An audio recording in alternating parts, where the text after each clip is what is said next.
This video is going to cover the first level of the piano lesson program. You will have a printout that's either called level 1, or you may have a printout, depending on where you got your printout, it might be called day 1 and 2. So if it's day 1 and 2, that just means that you should practice what's in this lesson over a course of 2 days before proceeding. And if you have the level 1, what's called the level 1 printout, this also covers, it's the same printout, it's just called something different. I just didn't want you to be confused. I am excited to get you started with the piano lesson program. So you should have your computer with you. I have my laptop with me. I will be accessing the pages this way. You can use this on a tablet as well. I wouldn't recommend phone because it's so tiny, it's hard to see. But if that's all you have, you can use the phone as well. Just make sure that you have your printout in front of you if you have it printed out, and if you don't, then using your device will be just fine.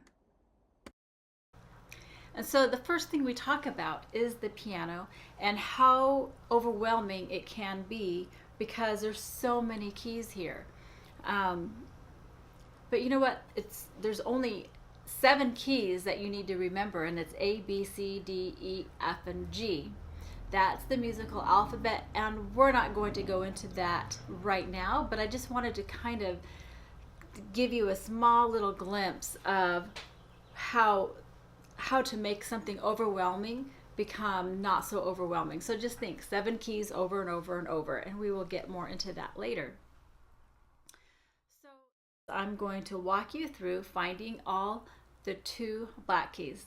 Now this is going to be so simple for you and so elementary, but it's going to be very important that you do start training your eyes to see detail. So let's go ahead and have the camera come around and let's take a look at the piano. And on your piano or keyboard, you may have only 61 keys. It doesn't matter.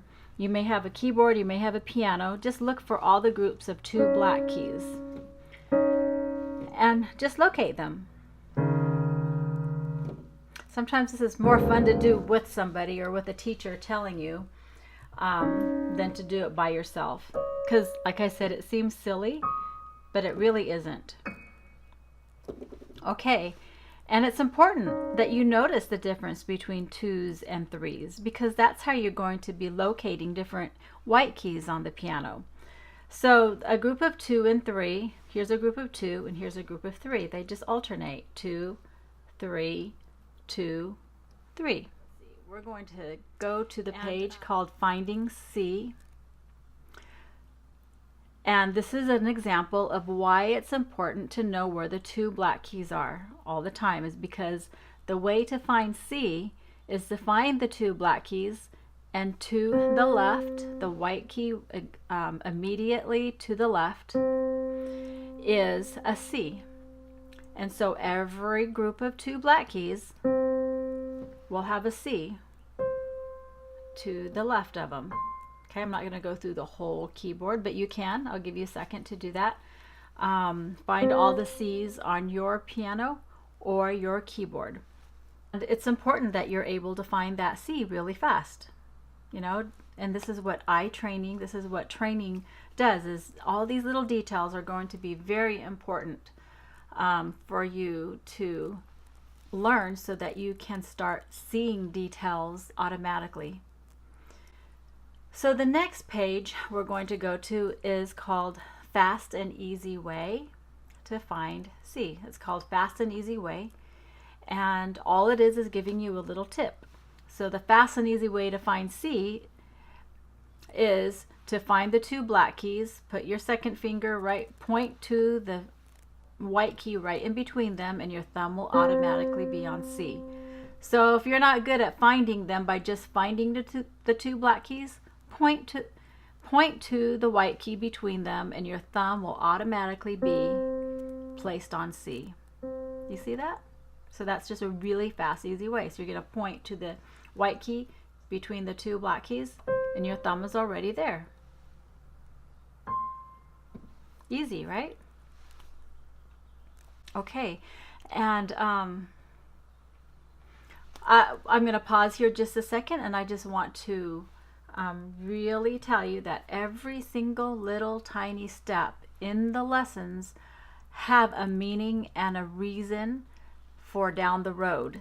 So again, this is easy, but down the road, you're going to be thankful that you paid attention to these first few lessons, because they do mean something very important later in the lessons. So don't skip the easy stuff. Don't assume that this is so easy that you know it. And it may be that it's so easy that you know it, but really internalize it and follow along and go through each of these lessons. Okay, so now we're going to talk about middle C. Middle C is the C closest to the middle of your piano. So like I'm sitting at the middle of my keyboard, my piano right now. And so the C that's closest to my middle is right in front of me. So it's not going to be off to the right of me, and it's not going to be down to the left of me. So you can hear the pitch also. The C that's to the left of me has a low pitch, and the C to the right of me has a higher pitch. But the C right in the middle is just right.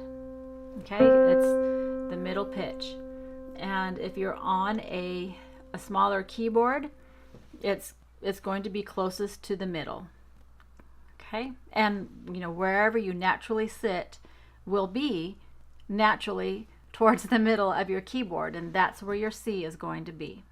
So middle C is the middle, and that's important too. And the next important thing is your finger numbers. It's important to note that your thumbs are both number ones, okay? So right hand, 1, 2, 3, 4, 5, and left hand, 1 does not start on the pinky. Some people make that mistake.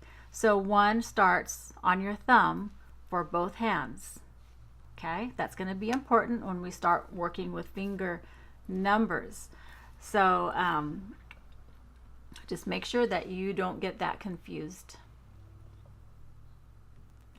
Okay, the next page, placing your right hand in middle C position. You're going to put your thumb on the middle C, and then each of your fingers are going to lay right next to each other on consecutive keys. You're not going to skip a key like this, or spread your fingers out like this, or share, put a couple fingers on each key. That would be kind of silly, right? And spreading them out like this would be kind of silly. So what you want to do is make sure there's 1 finger on each key, and it's going to be your first finger, which is on C, 2, 3, 4, and 5. Okay, go ahead and play that C, 2, 3, 4, 5. Give you a second to do that. If you don't have your piano or keyboard with you right now, go ahead and just do it on your lap. C, 2, 3, 4, 5. Just to get used to using your fingers that way. When you start using your fingers in ways that you've never used them before, your brain kind of does weird things with you and tries to argue with you and tries to tell you, nope, my fingers don't do that. But you still need to, the more you do it, the easier it'll get, and your brain will start to develop the pathways and the muscle memory so that you can do that very smoothly. So just because you feel awkward and you can't do it doesn't mean that you're not talented. It just means that you haven't done it enough yet.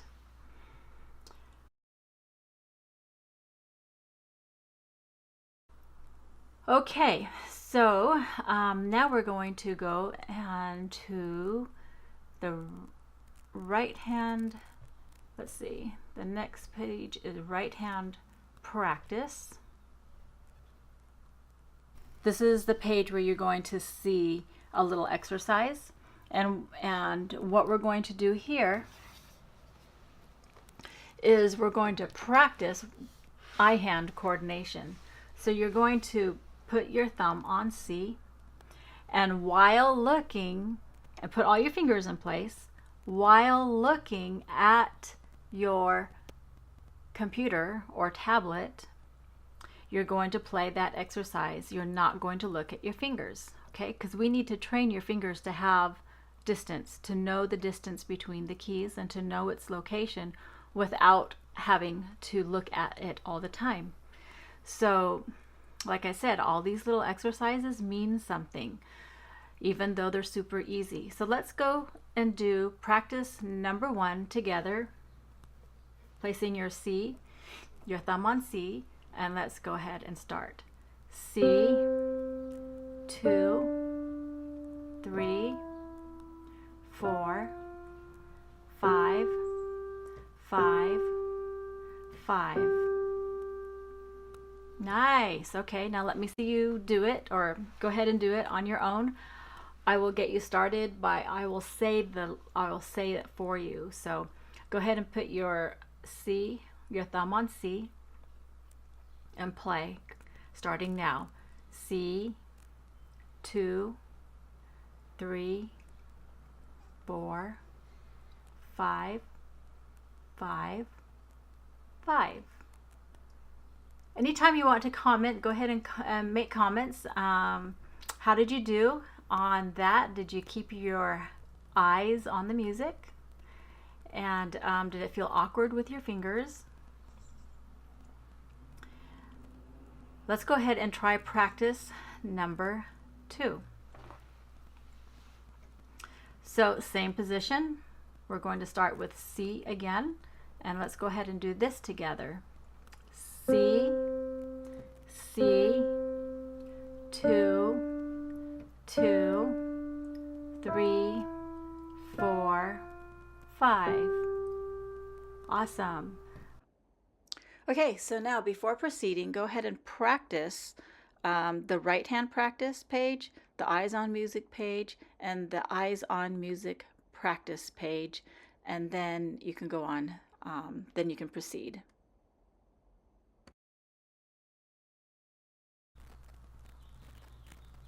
Placing your left hand in middle C, placing your left hand in C position.